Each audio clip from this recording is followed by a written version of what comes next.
Hi అందరికీ welcome back to our channel. ఈరోజు మన ఛానల్లో వీడియో ఏంటంటే సింపుల్గా చిక్కుడుగాయ టమాటా కర్రీ ఎలా చేసుకోవాలో ఈ వీడియోలో చూసేయండి. ముందుగా మన ఛానల్ని కొత్తగా చూస్తున్న వాళ్ళు వెంటనే మన ఛానల్ అయితే సబ్స్క్రైబ్ చేసుకోండి.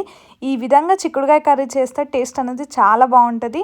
ఎప్పుడు చేసుకునేదాని రకంగా కాకుండా ఈసారి కొంచెం కొత్తగా ట్రై చేసి చూడండి. టేస్ట్ అనేది చాలా బాగుంటుంది. ఇష్టం లేని వాళ్ళు కూడా చాలా ఇష్టంగా తింటారు. ముందుగా ఇక్కడ కట్టెల పొయ్యి మీద చేసుకుంటున్నాను నేనైతే. మీకు అవైలబుల్గా లేకపోతే గ్యాస్ స్టవ్ పైన కూడా చేసుకోవచ్చు. కానీ ఈ ప్రాసెస్లో చేసుకుంటే టేస్ట్ అనేది చాలా బాగుంటుంది. వీడియో లాస్ట్ వరకు చూడండి, మీకు కూడా అర్థమవుతుంది. చాలా సింపుల్గా ఇంట్లో ఉన్న ఇంగ్రీడియంట్స్తోనే చేసుకోవచ్చు. ఈ విధంగా ఒకసారి అయితే ట్రై చేసి చూడండి. ముందుగా ఇక్కడ మనం చిక్కుడుగాయ మార్కెట్ నుండి తెచ్చుకున్న తర్వాత చిన్న చిన్నగా కట్ చేసుకొని ఈ విధంగా అయితే ఉడికించుకోవాలి. ఒక గిన్నెలో కొంచెం పసుపు అలాగే కొంచెం నీళ్లు పోసి ఉడికించుకోవాలి. ఆ తర్వాత చిక్కుడుగాయ పక్కన పెట్టేసి ఇంకో కడాయి పెట్టుకొని అందులో 1.5 చెంచాల వరకు నూనె అయితే వేసుకోవాలి.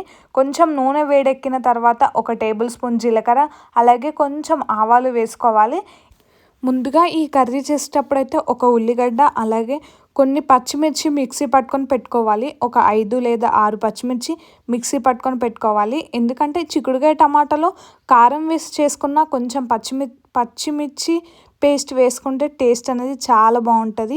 ఈ విధంగా ఒకసారి అయితే ట్రై చేయండి. ముందుగా మనం ఒక ఉల్లిగడ్డ కట్ చేసుకున్నాం కదా, అది ఆవాలు జీలకర్ర వేసిన తర్వాత ముందుగా కట్ చేసి పెట్టుకున్న ఉల్లిగడ్డ అయితే వేసి మంచిగా ఫ్రై చేసుకోవాలి. ఇక్కడ మనము మంట అనేది ఎక్కువగా పెట్టుకోకూడదు, ఎందుకంటే ఉల్లిగడ్డ తొందరనే గోలుతుంది కాబట్టి కొంచెం తక్కువగా పెట్టుకోవాలి. ఆ తర్వాత ఫ్రెష్గా దంచి పెట్టుకున్న అల్లం వెల్లుల్లి పేస్ట్ అయితే వేసుకోవాలి. అల్లం వెల్లుల్లి పేస్ట్ వేసుకుంటే టేస్ట్ అనేది చాలా బాగుంటుంది. 1 టేబుల్ స్పూన్ పసుపు అయితే వేసుకోవాలి. మనం ఉడికించేటప్పుడు ఆల్రెడీ వేసుకున్నాం కదా, కొంచెం తక్కువగా వేసుకోవాలి. అదేవిధంగా మంచిగా నెమ్మదిగా కలుపుకోవాలి. ఉల్లిగడ్డ అయితే కొంచెం గోలేంత వరకు అయితే స్టవ్ అయితే డౌన్లో పెట్టుకోవాలి. ఆ తర్వాత ముందుగా మనము ఒక 5 లేదా 6 పచ్చిమిర్చి మిక్సీలో పట్టుకొని పెట్టుకున్నాం కదా, ఆ పేస్ట్ అనేది ఇందులో వేసుకోవాలి. కొంచెం పచ్చిమిర్చి గోలేంత వరకు అయితే ఒక 2 నిమిషాల పాటు అయితే కలుపుకోవాలి. ఈ విధంగా అయితే చేయండి, టేస్ట్ అనేది చాలా బాగుంటుంది. మొత్తం కారం వేయకుండా ఇలా కొంచెం పచ్చిమిర్చి పేస్ట్ వేసాక కొంచెం కారం వేసుకుంటే టేస్ట్ అనేది చాలా బాగుంటుంది. ఈ విధంగా ఒకసారి అయితే ట్రై చేయండి. మొత్తం పచ్చిమిర్చి కారం వేసుకున్నా కూడా టేస్ట్ అనేది చాలా బాగుంటుంది. చాలామంది అలానే చేసుకుంటారు. కొంతమందికి ఇష్టం లేని వాళ్ళు ఇలా కూడా చేసుకోవచ్చు. మనం ముందుగా ఉడికించుకొని పెట్టుకున్న చిక్కుడుకాయ ముక్కలు ఉంటాయి కదా, అవి ఇందులో వేసి మొత్తం కలుపుకోవాలి. ఈ విధంగా అయితే మంచిగా కలుపుకోవాలి. ఇక్కడ కట్టెల పొయ్యి మీద చేసుకుంటున్నాం కాబట్టి టేస్ట్ అనేది చాలా బాగుంటుంది. ఈ విధంగా ఒకసారి అయితే ట్రై చేయండి. ముందుగా ఇక్కడ కరివేపాకు ఉన్న వాళ్ళు కూడా కొంచెం యాడ్ చేసుకుంటే టేస్ట్ అనేది చాలా బాగుంటుంది. ఈ వీడియోలో నేను చూపించడం మర్చిపోయాను, కరివేపాకు వేసుకున్నా కూడా టేస్ట్ అనేది చాలా బాగుంటుంది. ఈ విధంగా మధ్యలో ఒక 2 లేదా 3 సార్లు అయితే కలుపుకోవాలి. మనం ముందుగా ఒక టమాటా అయితే కట్ చేసుకొని అయితే డైరెక్ట్గా చిక్కుడుగాయ ఉడికిన తర్వాత వెంటనే వేసేసుకుంటే సరిపోతుంది.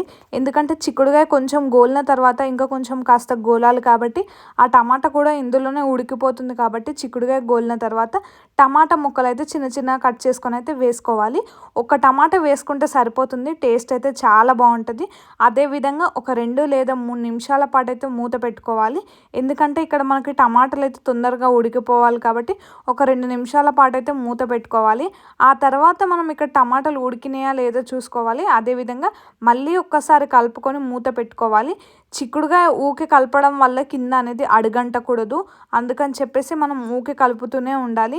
ఈ విధంగా కలుపుకున్న తర్వాత ఒక 2 నిమిషాల పాటు మళ్ళీ మూత పెట్టేసుకోవాలి.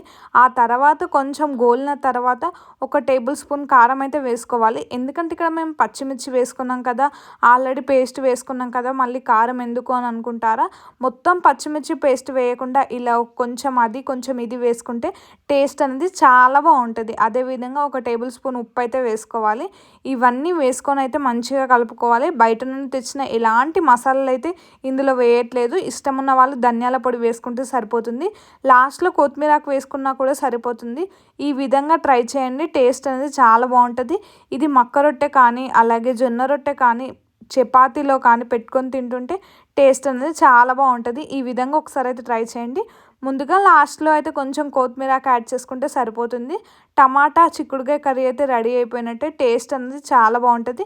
వేడివేడి అన్నంలో తింటుంటే ఇంకా టేస్ట్ అనేది చాలా బాగుంటుంది. ఈ విధంగా అయితే ట్రై చేయండి మీరు కూడా.